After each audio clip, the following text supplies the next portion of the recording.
Mahkamah Session Sepang bulan lalu menetapkan 11 Mac untuk keputusan kes usahawan kosmetik Datuk Seri Alif Shukri Kamar Zaman yang menghadapi 4 pertuduhan memuat naik kandungan video sumbang 3 tahun lalu.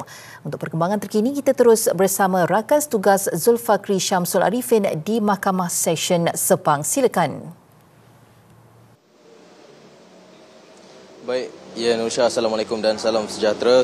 Untuk makluman penonton Buletin Pagi pada hari ini, sebagaimana yang telah kita dimaklumkan pada bulan lalu bahawa Mahkamah Session Sepang bulan lalu telah menetapkan tarikh 11 Mac iaitu hari ini untuk keputusan kes usahawan kosmetik Datuk Seri Alif Shukri Kamar Zaman yang menghadapi 4 pertuduhan memuat naik kandungan video sumbang pada 3 tahun lalu.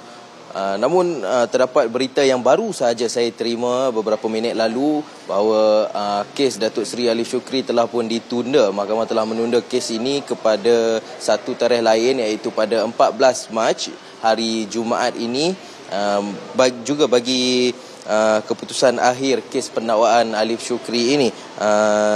Untuk makluman penonton Buletin Pagi, pada pukul 9 pagi, kira-kira 9 pagi tadi, Datuk Seri Alif Shukri telah sampai bersama dengan 2 orang peguamnya dan telah pun meninggalkan perkarangan Mahkamah Sepang ini kira-kira jam 9.36 pagi, kira-kira 36 minit selepas beliau tiba di perkarangan Mahkamah Sepang pada hari ini.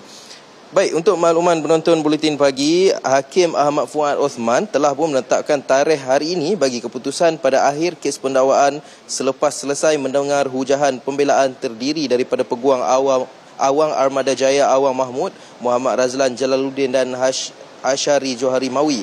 Pihak pendakwaan pula diwakili Timbalan Pendakwa Raya Suruhanjaya Komunikasi dan Multimedia MCMC Fatin Hadni Khairuddin. Awang Armada Jaya pada hujahan itu berkata, wujud kemungkinan kandungan video terbabit tidak dimuat naik oleh Alif Shukri memandangkan pembantunya yang turut hadir di MCMC ketika proses memberi keterangan telah mengisi sendiri nama pengguna dan kata laluan akaun media sosial milik usahawan itu pada borang disediakan. Dan sebentar tadi, beberapa minit lalu, saya sempat untuk menemubual Datuk Seri Alif Shukri sendiri. Beliau bagaimanapun sedikit kecewa dengan dengan penundaan kes hari ini kerana katanya beliau telah pun menunggu keputusan ataupun menunggu kes ini selesai sudah 2 ke 3 tahun katanya. Jadi saya kira itu saja yang dapat saya kongsikan dari Mahkamah Sepang ini. Kembali bersama dengan Nur Syah di Balai Berita Bangsar.